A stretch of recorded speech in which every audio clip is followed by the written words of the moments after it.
Assalamualaikum warahmatullahi wabarakatuh. Baiklah anak-anak, kita lanjutkan materi bab 1 bagian yang kedua. Untuk bab yang kedua ini tentang sistem reproduksi perempuan sampai dengan penyakit organ dan pencegahannya. Kita mulai dari organ reproduksi pada perempuan, bagian-bagiannya yang paling dalam yaitu ovarium, yaitu bagian dari sistem reproduksi perempuan yang bisa menghasilkan sel telur. Kemudian infundibulum atau fimbriae. Ini tempat atau bagian yang dapat menangkap sel telur yang dihasilkan oleh ovarium. Kemudian penghubung antara infundibulum dengan bagian kandungan ini disebut tuba Fallopi atau oviduk. Oviduk ini nanti adalah tempat sel telur dibuai oleh sperma.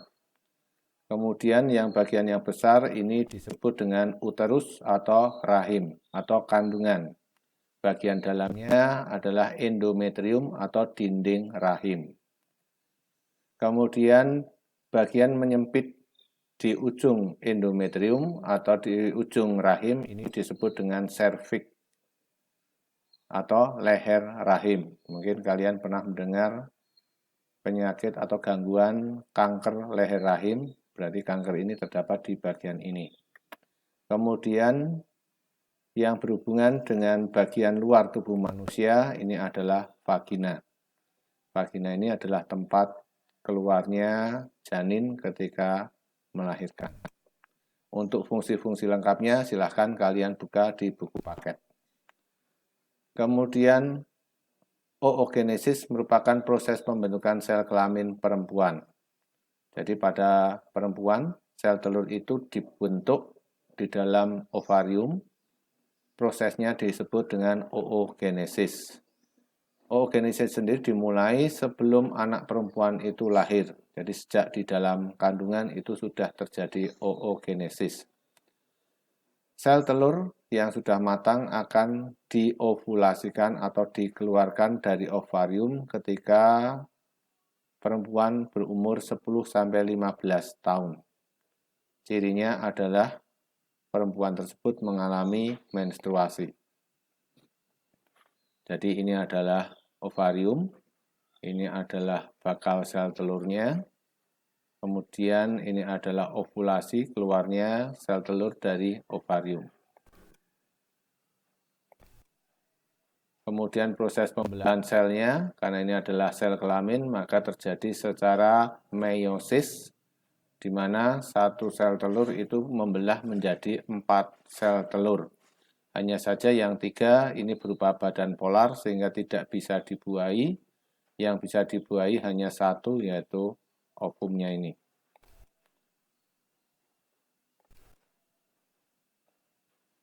Siklus menstruasi. Menstruasi merupakan suatu keadaan keluarnya darah, cairan, jaringan, lendir, dan sel-sel epitel yang menyusun dinding rahim. Jadi menstruasi ini perempuan akan mengalami atau akan mengeluarkan darah melalui vaginanya. Terjadi setiap bulan sekali atau kurang lebih 28 hari sekali. Walaupun tiap wanita ini mungkin tidak sama, ada yang kurang atau ada yang lebih.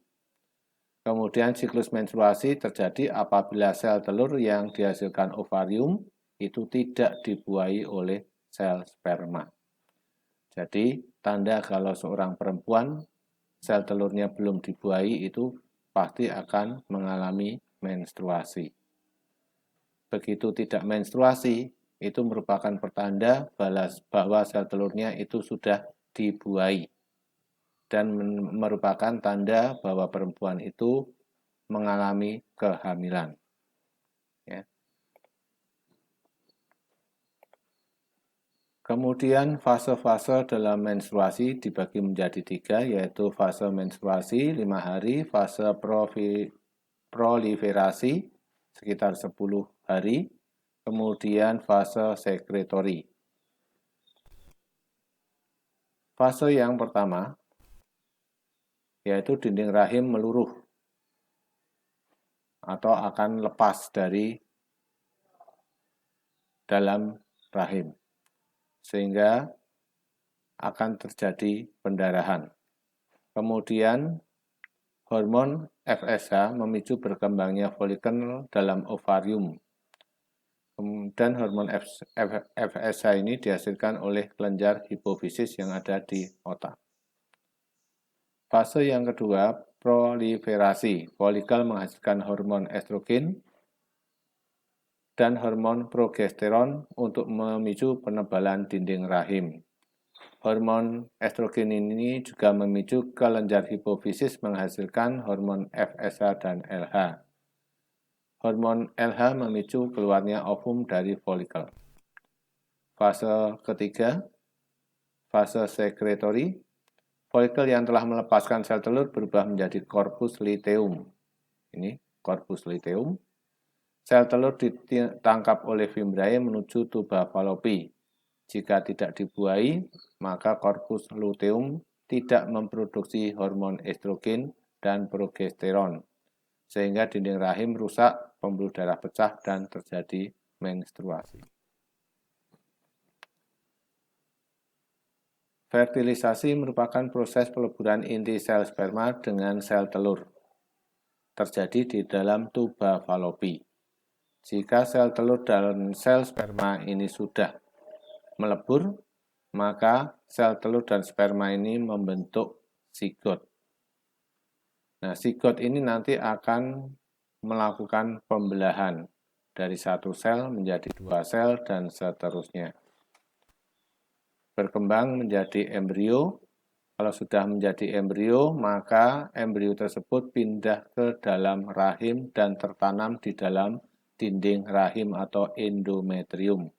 Dikatakan perempuan sudah mengalami kehamilan. Ini adalah contoh video sel sperma membuahi sel telur, kemudian menjadi zigot, menjadi embrio, embrio di dalam rahim menjadi janin. Setelah 9 bulan 10 hari, janin ini akan menjadi matang atau sudah dewasa, cukup umur, maka dia akan keluar dari rahim.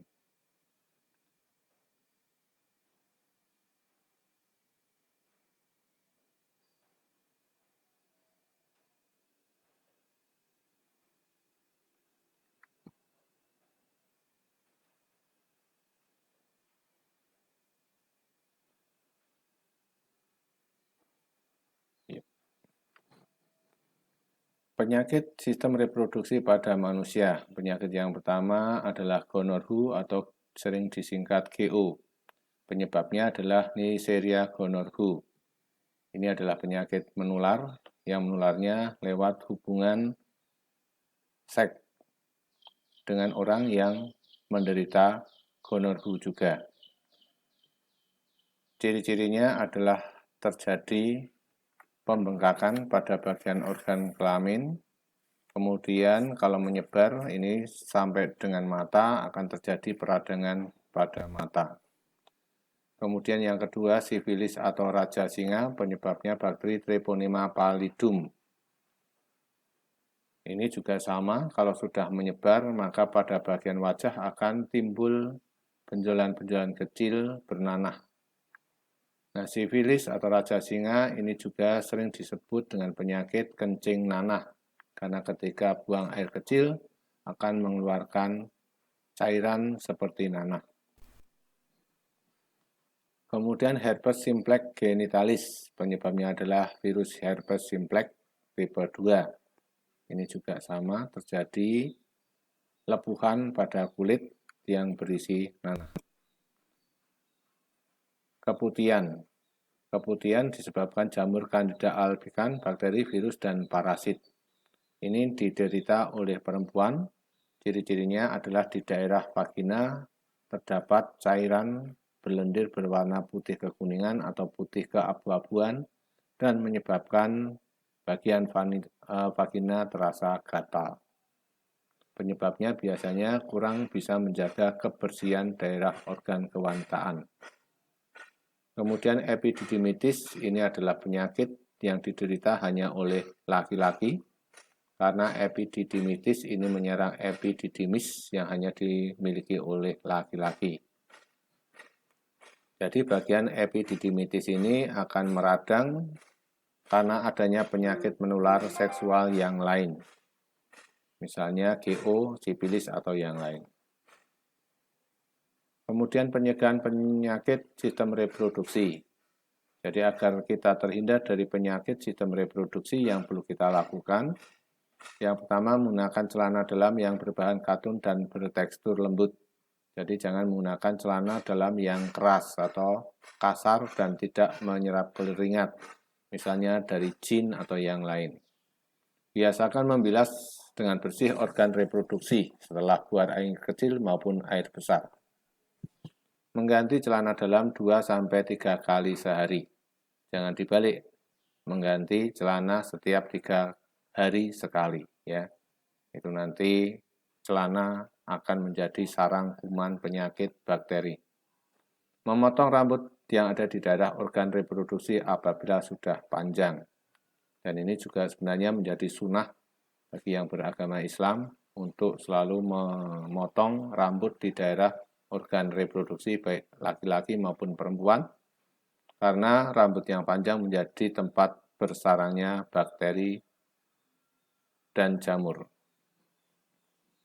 Kemudian bagi perempuan yang menstruasi, gantilah pembalut sesering mungkin, terutama ketika keluar darah yang banyak.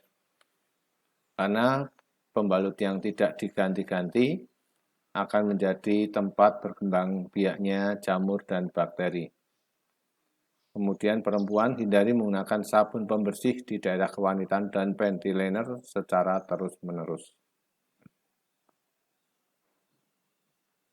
Karena sabun ini akan mengurangi pH atau keasaman vagina, di mana keasaman itu diperlukan untuk membunuh bakteri maupun membunuh jamur. Yang terakhir, rajin berolahraga dan banyak mengkonsumsi buah dan sayuran. Ada satu lagi yang belum tertulis di sini, yaitu hindari berhubungan dengan atau bergonta-ganti pasangan.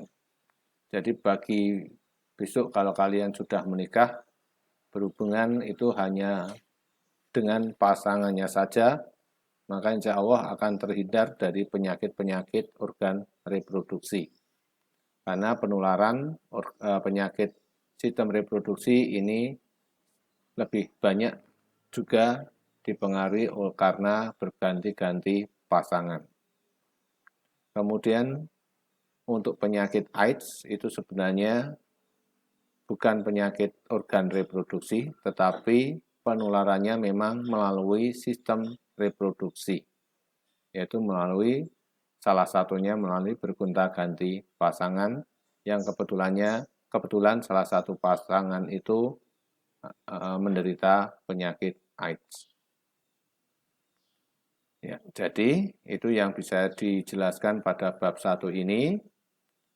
Dan dengan demikian untuk bab 1 sudah selesai. Maka silahkan kalian pelajari. Setelah ini kalian harus penilaian harian yang pertama. Demikian untuk bab 1 selesai. Insya Allah untuk minggu yang akan datang kita lanjutkan dengan bab yang kedua. Assalamualaikum warahmatullahi wabarakatuh.